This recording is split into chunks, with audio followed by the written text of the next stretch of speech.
ఇక సత్య వేదవతి ఇంటికి వెళ్లి నేను చేసిన పని వల్లే అవని శ్రీకర్ విడిపోవడానికి కారణమైంది, అందుకే ఇంత దూరం వచ్చాయి వేదవతి గారు అని చెప్తూ ఉండగా, మా మేనకోడలకి మేము అన్యాయం చేయలేదు, మా మేనకోడలే మాకు అన్యాయం చేసింది, మీతో కేసు పెట్టించి ఇలా చేసింది అని ప్రసాద్ అరుస్తూ ఉంటాడు. మీరు ఆవేశంలో ఉన్నారు, అందుకే అవనిని అపార్థం చేసుకుంటున్నారు. అవనికి ఎటువంటి సంబంధం లేదు. ఈ కేసు పెట్టింది నేను, వాదించింది నేను, మిమ్మల్ని ఓడించింది నేను, మీ మీద గెలిచింది నేను. ఈ గెలుపుని అవని ఆనందంగా తీసుకోవట్లేదు. మీ ఓటమిని తను తట్టుకోలేకపోతుంది. ఇది మీరు నమ్మి తీరాలి. నా మీద ఒట్టు, నా కన్న తల్లి మీద ఒట్టు, నేను దైవంగా భావిస్తున్నా నా వృత్తి మీద ఒట్టు.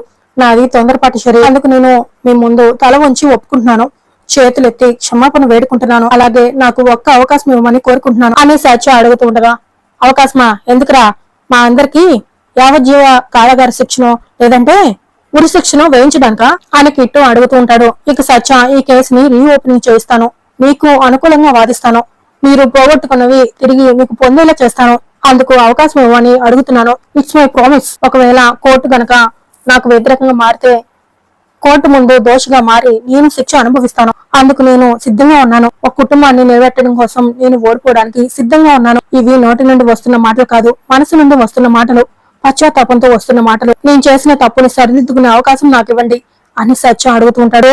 ఇక బంద్ చేయబే, నీ ఏకపాత్రాభినయం చేసినంత చేసి ఇప్పుడు వచ్చి సోది చెప్తున్నాడు. సోది, నీ మాటలు నమ్మడానికి మేము ఏమైనా పుష్పాలం అనుకుంటున్నావా, చెవులో పుష్పాలు పెట్టుకున్నాం అనుకుంటున్నావా కిట్టు అంటూ ఉండగా, శ్రీకర్ వాడిని బయటికి గంటాయి, వాడి దయతో మనం మీ ఇంట్లో ఉండాల్సిన అవసరం లేదు, బయటికి పోయి వీడి మీద ఆవరి మీద గెలిచి తిరిగి మన ఇంట్లోకి అడుగు పెడతాం అని వేదవతి చెప్పగానే వెంటనే రే పదరా బయటికి అని శ్రీకర్ సత్యాన్ని పట్టుకోబోతూ ఉండగా, తమ్ముడు వీడు చేసిన దానికి ముందు శిక్ష పడాలి, కాసేపు నువ్వు ఆగు అని చెప్పేసి కిట్టు సత్యాన్ని కొడుతూ ఉంటాడు. దయచేసి నన్ను అర్థం చేసుకోండి, నేను చెప్పిందంతా నిజం అని సత్య బ్రతిమాలుతూ ఉంటాడు. అయినా కూడా వినకుండా, రే తమ్ముడు వీడిని ఇప్పుడు నువ్వు దౌడ వాయించరా అని కిట్టు చెప్పడంతో సత్య షర్ట్ పట్టుకుని, నా భార్యకి బెస్ట్ ఫ్రెండ్ లా ఎంటర్ అయి మేమిద్దరం విడిపోవడానికి కారణమయ్యావు అని శ్రీకర్ కూడా సత్యాన్ని కొడుతూ ఉండగా, ఏయ్ తమ్ముడు ఎయ్ అని కిట్టు ఎంకరేజ్ చేస్తూ ఉంటాడు.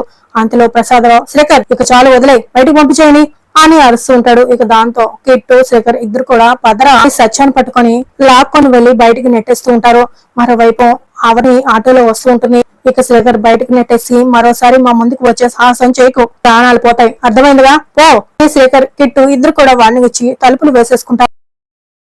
ఇక సత్య చాలా బాధపడుతూ ఆ ఇంట్లోంచి బయటకు వెళ్తూ ఉండగా, అంతలో శ్రీకర్ కిట్టుతో ఆయన నిజంగా మారి వచ్చాడు, ఆయన మీరు అర్థం చేసుకోకుండా అని అర్చన అనబోతూ ఉండగా, ఇంకేం మాట్లాడుకో అని శేఖర్ అర్చనని కూడా పెద్దగా అరుస్తూ ఉంటాడు. ఇక అంతలో సత్య ఇంట్లోంచి చాలా బాధగా వెళ్తూ ఉండగా, అంతలో ప్రభావతి ఫోన్ చేస్తుంది. ఫోన్ లిఫ్ట్ చేసి చెప్పమ్మా అని అడుగుతూ ఉండగా, ఆ ఇంటికి వెళ్ళావా, వాళ్ళతో మాట్లాడావా అని అడుగుతూ ఉంటుంది. ఆ ప్రయత్నమే చేశాను అని చెప్తూ ఉంటాడు.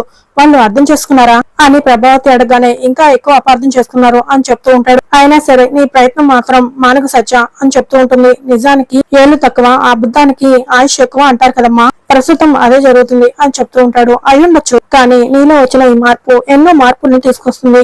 అవనికి కూతుర్ని దగ్గర చేస్తుంది, శ్రీకర్కి భార్యని దగ్గర చేస్తుంది, ఆ కుటుంబానికి సంతోషాలని దగ్గర చేస్తుంది అని ప్రభావతి సత్యకి చెప్తూ ఉంటుంది. మరోవైపు అవని ఆటోలో వస్తూ, కోర్టు కేసుకి సంబంధించిన విషయంలో నాకు ఎటువంటి సంబంధం లేదని అత్తయ్య వాళ్ళు నన్ను అపార్థం చేసుకోకుండా చెప్పాలి అని అనుకుంటూ చాలా టెన్షన్ పడుతూ అవని వేదవతి వాళ్ళ ఇంటికి వస్తూ ఉంటుంది. ఇక ప్రభావతి నచ్చ చెప్పడంతో నెక్స్ట్ ప్రోమోలో సత్య లోపలికి వెళ్లి మళ్ళీ అవని గురించి నిజం చెప్పాలని అడుగుతూ ఉంటాడు.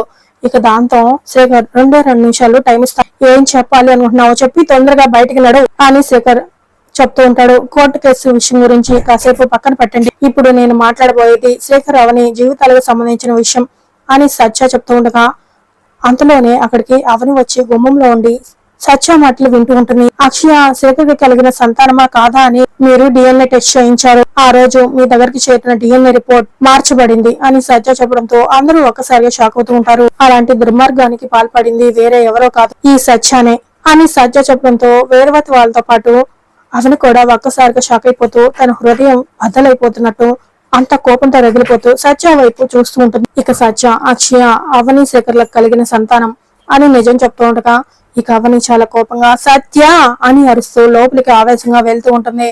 మరి ఏం జరగబోతుంది, అవని సత్యకి ఎలాంటి ట్రీట్మెంట్ ఇస్తుంది, ఎలాంటి శిక్ష విధిస్తుంది అనేది నెక్స్ట్ ఎపిసోడ్ తెలుసుకుందాం ఫ్రెండ్స్.